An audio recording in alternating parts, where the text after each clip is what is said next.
rundu hoću da odradiš.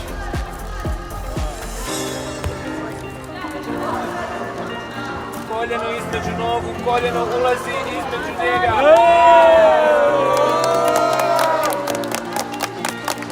Ajmo probati to rekuperirati.